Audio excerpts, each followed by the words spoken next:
So tonight we are going to talk about MRIs and the neck, otherwise known as the cervical spine, and when you might want to get an MRI and what your MRI results may mean, because those results have lots of complicated words in them that I often get screenshots of saying, please translate this to English for me. They make it basically a lot more complicated than it needs to be, but that's medical terminology for you. So I'm Dr. Sarah Swall of Resilience RX, and tonight we are talking about neck pain and MRIs. So the indications for getting an MRI for pain in your neck are not just neck pain. We're talking about like there needs to be some sort of serious traumatic incident or really significant findings, like previous history of cancer, like unable to sleep at night, nothing changes your neck pain. And not like, oh my gosh, my neck hurts all the time, I can't figure out how to fix it, but my neck is super, super painful. And regardless of what position I sit in, whatever I do, it will not change it 100%. Then an MRI is something that you want to look at. An MRI is not indicated, but unfortunately very often ordered for just regular run-of-the-mill neck pain. And the reason it's unfortunate that it's ordered is because in guidelines for physicians and orthopedic doctors, it tells them not to order this MRI, but yet a good chunk of doctors order it anyways. Why? One reason is reimbursement. Whether or not you get an MRI, the most correlating factor with that is whether or not the place where you're going owns an MRI machine. So there's financial reasons. There's also reasons doctors are just too busy to stay up on current best research. The trends and the suggestions of whether or not an MRI is recommended have changed significantly over the past 10 years to the point where an MRI is really not recommended unless you think the spinal cord is a lesioned, broken something. Like it's not something you need to order or should order for your run-of-the-mill neck pain. However, when it is ordered, I can tell you what it's going to show because I see it all the time. It's going to show bulging discs. It's going to show arthritis, disc joint degeneration, all of those really scary terms that make it sound like there is something wrong with your neck. But the reality is those findings are present in a vast majority of people who don't have neck pain. It's a chicken or the egg argument. If people without neck pain are walking around with bulging discs, I'd be willing to bet I probably have one, but they have no pain, then does someone who is in pain and has a bulging disc, does that bulging disc matter?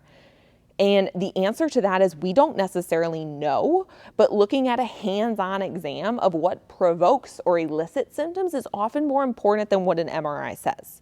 I'm not saying an MRI is completely to be discounted. What I am saying is I've seen a lot of people who are doing really, really well in recovering get an MRI that says they have a mild disc bulge or mild joint degeneration, and all of a sudden the world is ending. The results and the way those results are delivered in a way that increases anxiety and fear surrounding an injury. And whenever anxiety and fear go up, pain levels go up because the way the brain processes anxiety and fear is very similar to the way it processes pain. So the more anxiety you have, the more pain you're going to have because those processes are linked together in the brain and they can fuel each other.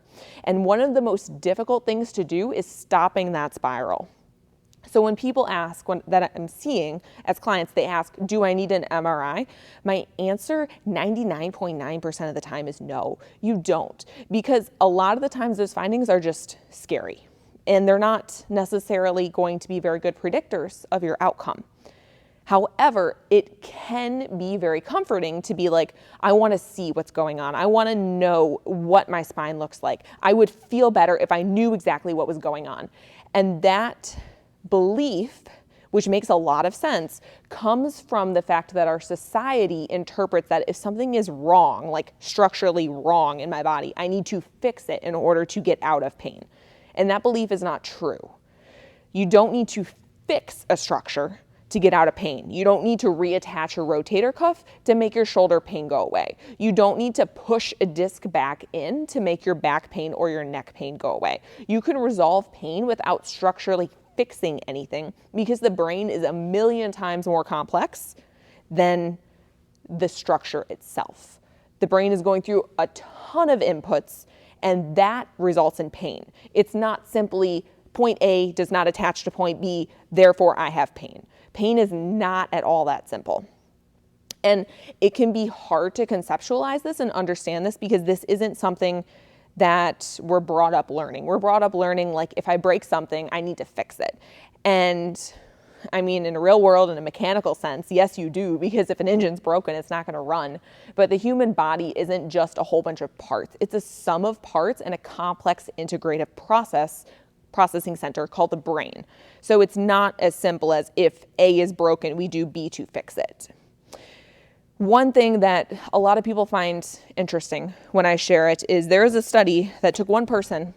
They put him in 10 different MRI centers. Now, these centers did not know that this person was doing this, so it was blinded. The results were very interesting. So across those 10 MRIs, all performed in the series of 3 days, so symptoms couldn't have, like the disc isn't going back in spontaneously. There's 49 distinct findings related to pathology, so disease at a various area. 0 of the findings were the same in all 10 studies. So not a single finding was present in all 10 studies. 1 of the findings was present in 9 of the 10 studies. And there was 49 different findings. So the takeaway point of this is if you don't like your MRI, just go get a different one because it's going to tell you something different. So if you don't like, and this is one of the few things in life that you can actually do this with. If you don't like the results, just be like, I don't like that, I want another one. And you'll get something different. That's the beauty of the MRI. But the negative part is how much it can mess with your brain. And so much of recovery is mental as well as it is physical. A lot of the times it's just not worth messing it. And sometimes not knowing is actually more comforting than knowing. Ignorance is bliss is a saying for a reason, not that you should be ignorant all the time, but in some specific situations, it can be helpful. If you have any questions about MRIs, necks, shoulders, backs, ankles, hips, legs, knees, and the list goes on, feel free to reach out. I'd love to answer your questions.